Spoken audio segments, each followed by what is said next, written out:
Yes, us. Welcome to the Kefi Life Podcast. My name is Kiki Vale, and I'll be your guide to creating a life of Ola Kala, all is well. Together, we'll get back to the basics, and we'll explore fresh new ways to flourish in mind, body, and soul the Greek way. You can look forward to interviews, stories, essential self-care strategies, recipes, and actionable takeaway Ola Kala moments. This is going to be so much fun. Let's get going. Πάμε! Our Lexi for this week is Perivallon. Perivallon, or environment. Your Perivallon, or environment, plays a significant role in your wellness, for it supports healthy habits and positive vibes when you wake up, when you leave and come home, and when you go to bed. Your Perivallon should mirror the lifestyle that you wish to embrace. For example, if you need peace and calm and stress-free vibes, you should declutter and fill the room sparingly with quiet pictures and lights. Entering a room in your home should give you a feeling of security and calm. Remember to keep your Perivallon or environment unique to you so that you love coming to it and living in it each day.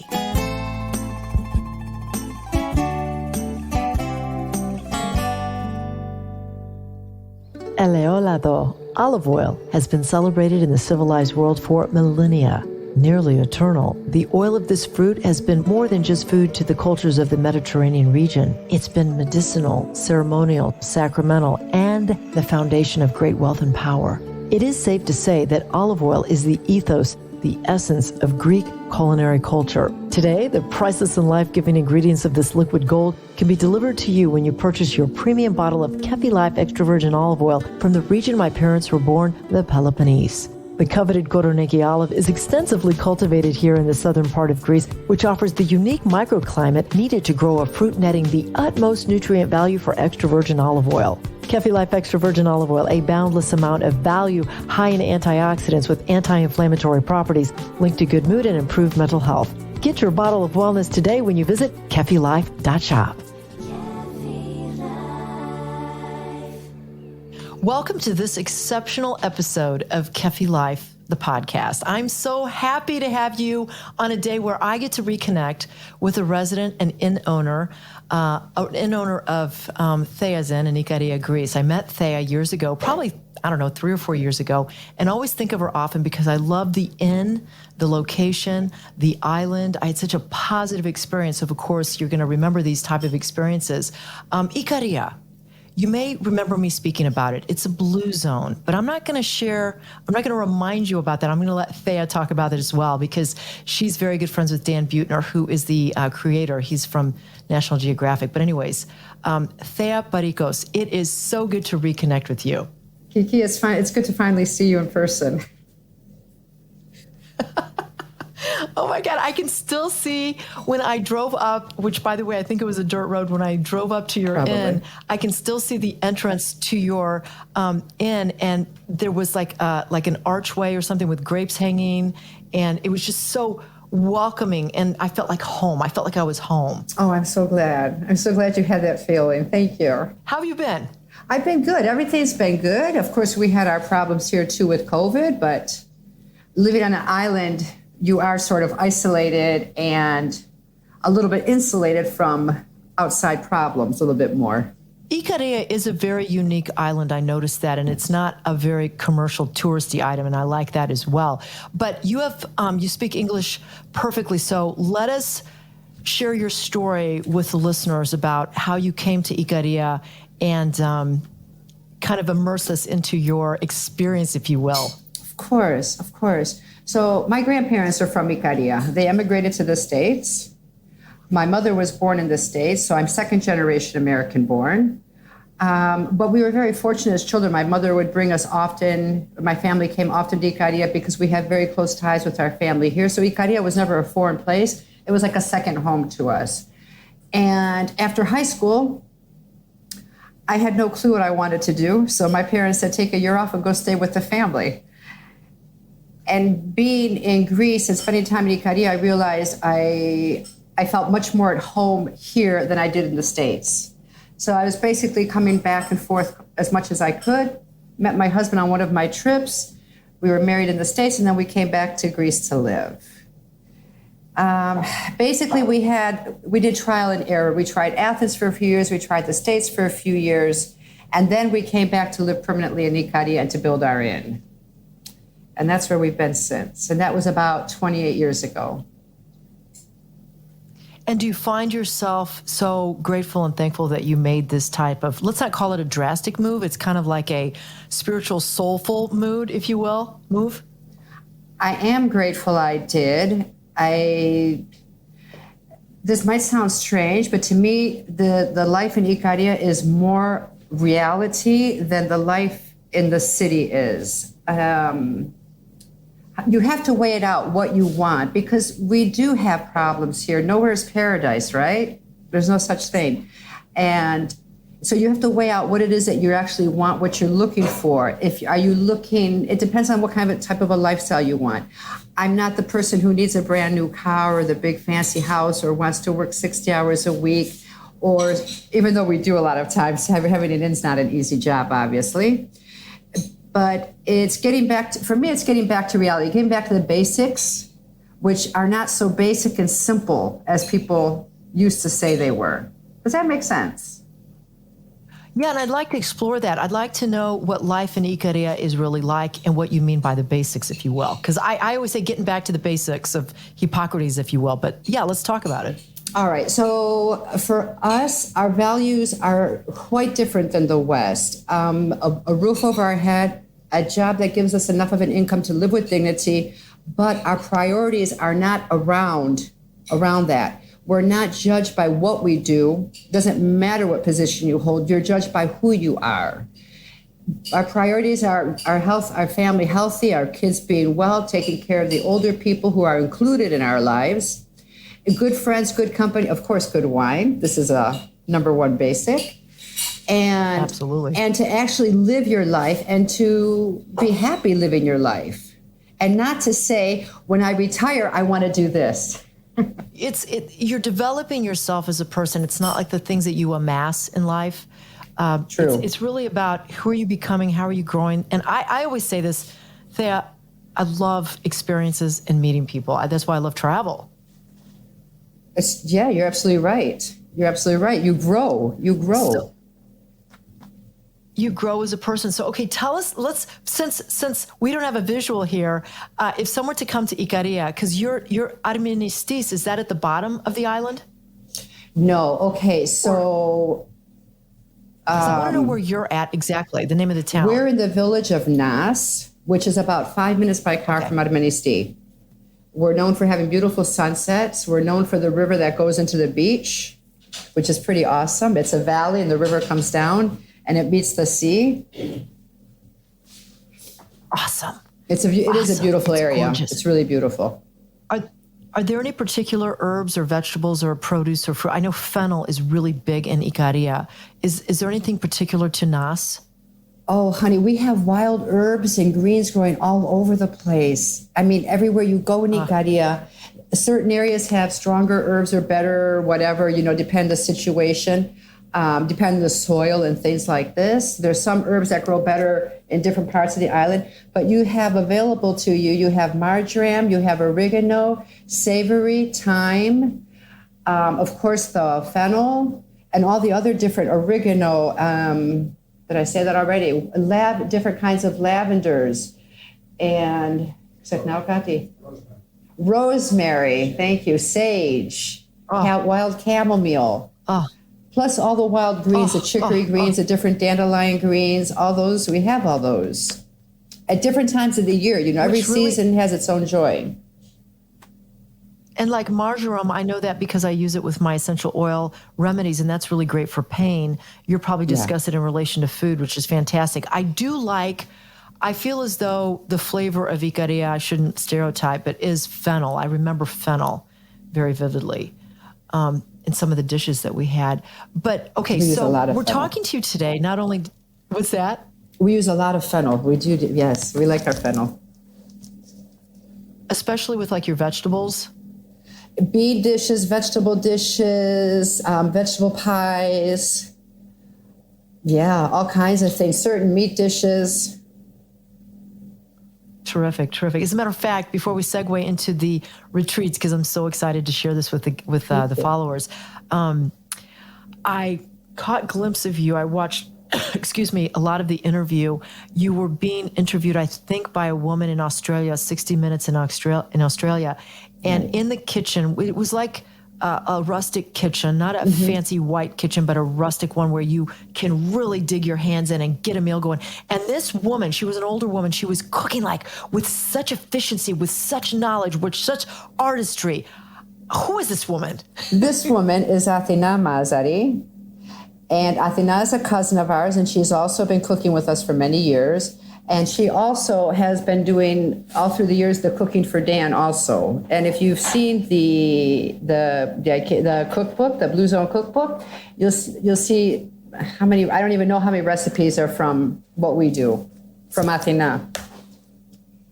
Look at that, how the world is so small. Well, she is a master chef. Yeah. Yeah, you see these shows like these cooking shows in America, and you see these guys, they come on and they think they're wizards and everything. I'm like, we'll put Athina up against her any old day. She's a very good cook. Very good. I bet her food's just mouthwatering. Yeah. When we get to Nas, to your location, what is the environment like? What are Well, the environment is outdoors. It's overlooking the sea. We have grapevines up above. So it's almost like being part of nature. And it has that lovely outdoor feeling to it because you are outside with the grapevines over you. It's a very friendly atmosphere. The people that work with us are all super, super people and very friendly and hospitable. Many people who come, they know each other. So it has this atmosphere of people coming and meeting each other again and greeting each other at the tables and things like this. It's a very friendly and personable. It's a hospitable atmosphere. Philoxenia. Ne, philoxenia, bravo. It's very warm, yes. I love it. I love it. Now, you said you built your inn. Did you build it from the ground up? Yes, from the ground up. And did you have a design in mind, or where did you start? How did it go? Tell us about it quickly. Do we have a design in mind? The truth is, we kind of did it blindly. It was more on faith, and yeah, why not? Let's give it a try and see what happens, kind of a thing. So we had an architect give us the designs, but you never really know until you're actually in a place. It's the same with a house. When you're actually living in your house, then you see how it should have been or what you want to do or what walls to knock down and things like this. I remember so many of the businesses in Armenistis. There was a darling local honey place. Yes. I forget the name of it now. They have Ikaria still honey. there. And then it's still there. Oh, God. The honey is just it's Icarian honey. Icarian honey? Yes. It's Ikaria. Icarian honey. Do you know the difference, or what is the difference? Okay, so we're very fortunate here because I would say 99.9% of the people, I hope I'm not wrong on this, we have a very, very healthy environment, plant life, flowers, bees. We don't have the problems that you have elsewhere. Our bees are healthy, everything's good. And it's organic. We don't spray, we don't do this. If you eat an apple, there's going to be some for you, some for the worm, and some for the goat, okay? And that sounds kind of awful, I know. But, I love it. But that's how you know it's a clean apple, right? That's good. So our honey is a very good quality honey. And we have wild thyme, and the bees love the thyme. We have the wild heather, which makes that lovely, thick, peanut butter-like honey. And then we have the mixed flowers with pine trees, which is amazing on top of your yogurt. It's easier to spread and everything. And it's wonderful flavors. I mean, you smell it. You can smell the herbs. Oh, God, I can smell it right now. You're ready to come back. Oh, girl, I am. I'm staying with you. I can't wait to visit your inn. Shoot, this is really good. Well, you know what might happen? So you are hosting several retreats. Yes. And you said, Kiki, they're not really wellness retreats. We have a variety of like cultural retreats and upscale retreats. Let's kind of dive into that because there's one in May and two in October, I believe. Yes, if I'm not mistaken, I believe you're correct. So let's talk about what a cultural retreat would be like for people. Like who would want to come to this? I'm finding that people who come are either looking for ways to make certain changes in their life. They're coming to meet like-minded people. They're coming because they're tired, they're overstressed, and they're looking for something different, a different way of life, and how can they implement different things from Ikaria into their daily life, which in itself can often be a challenge because it depends on what you want, right? So for me, it's all about showing them how we live. We talk a lot. We have a lot of conversations. We talk with local people. We go to local people's homes. We have dinner with them and conversations with them. We do a lot of fun things also. There's going to be grape stomping if it's grape season, picking olives if it's olive season, visiting a winery, doing different things for fun also. If there's a party, of course, we're going to have a party. But it's for me, the whole goal is that they can actually take something home with them that they can use. You understand what I'm saying? If I accomplish that, I think that's important. If I accomplish that, then I feel that I've done a great job. Then, if they can actually take something from Ikaria and keep it home with them. Would the goal or the scopos be an example of that, like the socialization? Because quick segue, when I was there, I was with Eva. I was touring with her, and she was showing me all around. And this woman who was touring me around brought me to you as well. She invited me to her home. Right. And her mother was there. She was in an apron. They had these juicy tomatoes. They had this cheese and bread. And I just had met her mother, and she welcomed me, and we had like a little mezeda meal. It was so liberating, if you will. Yes.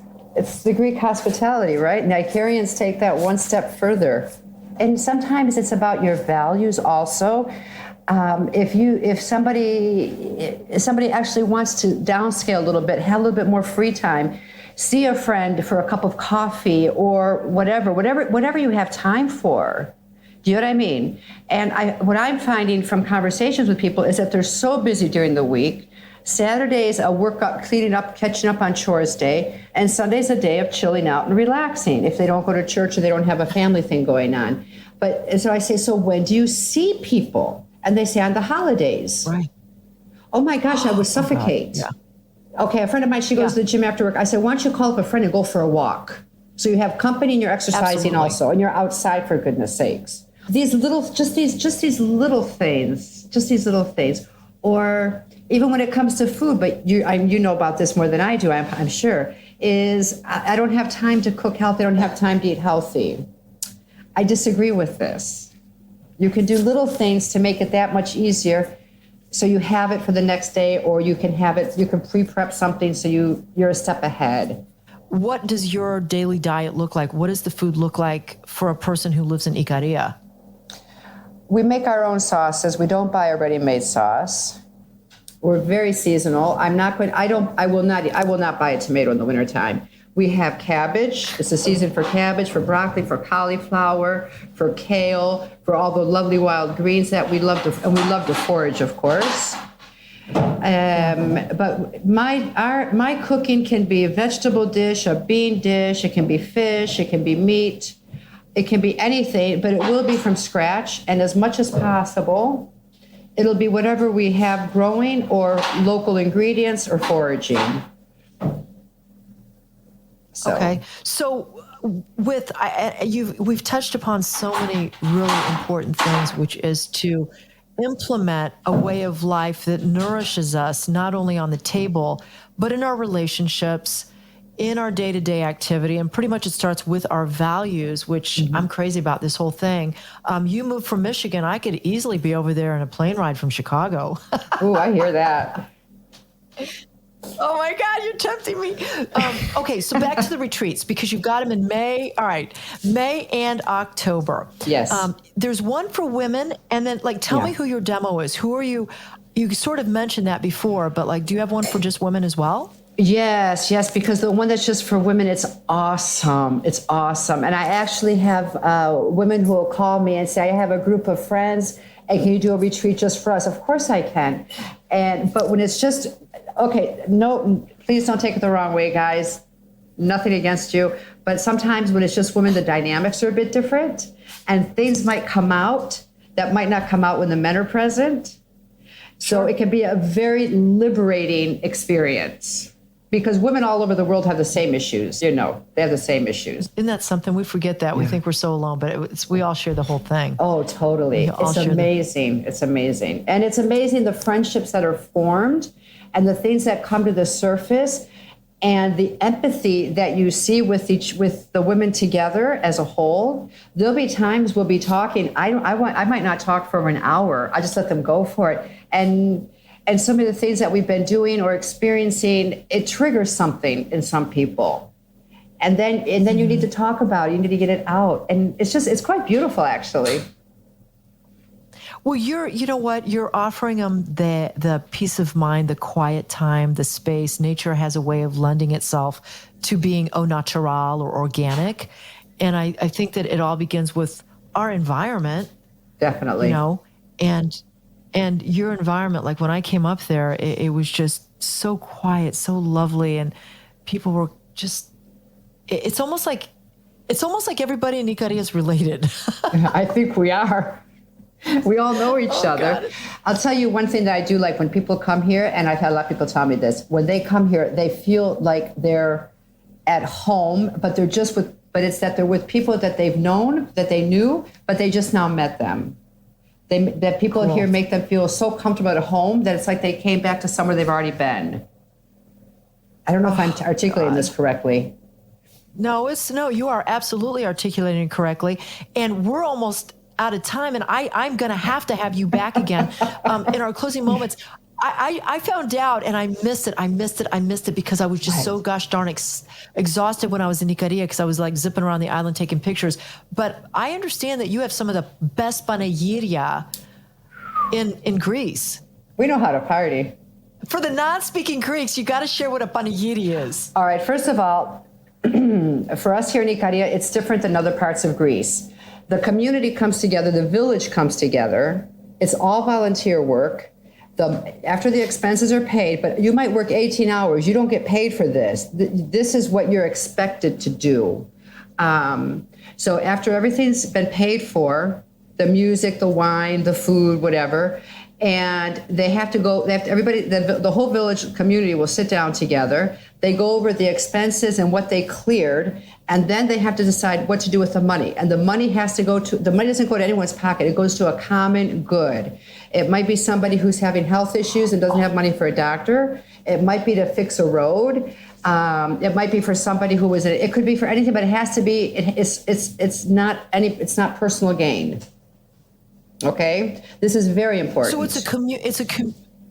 So it's a communal event where you have food and drinks and dancing. And is it all weekend or is it one night? It's one night, but that one night can go on until the next morning. We don't have a curfew. Dorothea, it's so interesting that it is obligatory. It's like a duty to come together to host this panegyri, which then the money goes to somebody who could be in need. How fantastic is that? It could go to anything and go to fix a piece of the road. It can go to something in the village that needs to be worked on. But it has to be a common cause, not personal gain. Exactly.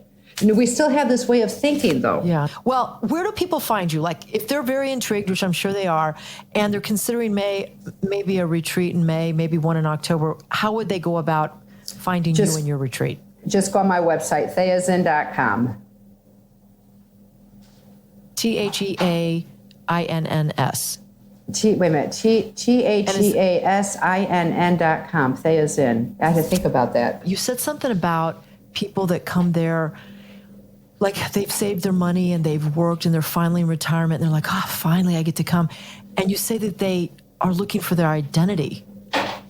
It's really interesting, Kiki. I've had several people just the last few years that were very, very career oriented, but had amazing careers. They didn't want to retire, but they were in the process of having to retire. And I remember one gentleman was almost in a panic. He says, "I don't know who I'm supposed to be after I retire." Oh wow! His identity was wrapped up in his position, you see, and I found that to be quite interesting, actually, and also quite sad. I said, "You're at a perfect time in your life. You can enjoy. You can do whatever. You can do the things you've been wanting to do," and it was all about, "But who am I now?" Right. And the people here, I don't even think we have a word for retirement, but the people here, when they get their pension, it's like they have a party. I'm free. I have time now. I can do the things that I've been wanting to do. And basically what they do is they actually work harder than they probably were working before, because now they have time to do all those things that they've had been wanting to do, but they don't stop. Right. You know. And that's what really I think that's what lends to the longevity, because that's what Ikaria is known for. Dan Buettner coined the phrase Blue Definitely. Zones. It makes a huge difference. And we don't have age discrimination, okay? If you're 65, you decide you want to start a whole new career, it's like, yeah, why not go for it? No big deal. Thea Parikos, owner of Thea's Inn on the island of Ikaria, Greece. In my life, I've learned that. Okay, in my life of living in Ikaria, the biggest thing I have learned from this is how to deal with problems and with stress. This has been one of the major lessons for me, living here versus living in the States, where you're expected to be stressed or to have stress. And even if you have reasons to be stressed, they have a way of dealing with it here that's intuitive, that took me over 20 years to actually understand and to adopt. And I still sometimes have to remind myself. For me, this was the biggest thing. Thea Parikos, it was absolutely a joy to reconnect, and I can't wait to see you again. Thank you, Kiki. It was so good to spend time with you. Stay right there. Up next, your weekly takeaway to keep it all as well. Hola Kala. This Hola Kala moment brought to you by the law offices of Liston and Centillus. Ranked #1 by the leading lawyers network since 2010, taking care of all your real estate needs. This year, as you're beginning to work on your goals to lose weight, walk more, read more, spend more time with family, and on and on and on, remember to make the changes to do more a little bit at a time. For sustainable and achievable outcomes, make little changes that have a big impact. Example, you need to start walking every day. All right, start with a 5-minute walk in the morning, followed by a 5-minute walk in the afternoon, and end up with a 5-minute walk in the evening. Boom, kaboom, shabam, 15 minutes each day, and very easy to fit in. Hola Kala, all is well, with little changes leading to big impact. Kiki Vale is the founder of Kefi Life. She is passionate about whole person wellness and living a fulfilled life. Her Kefi Life podcast is created to simply and naturally help you harmonize the mind, body, and soul the Greek way.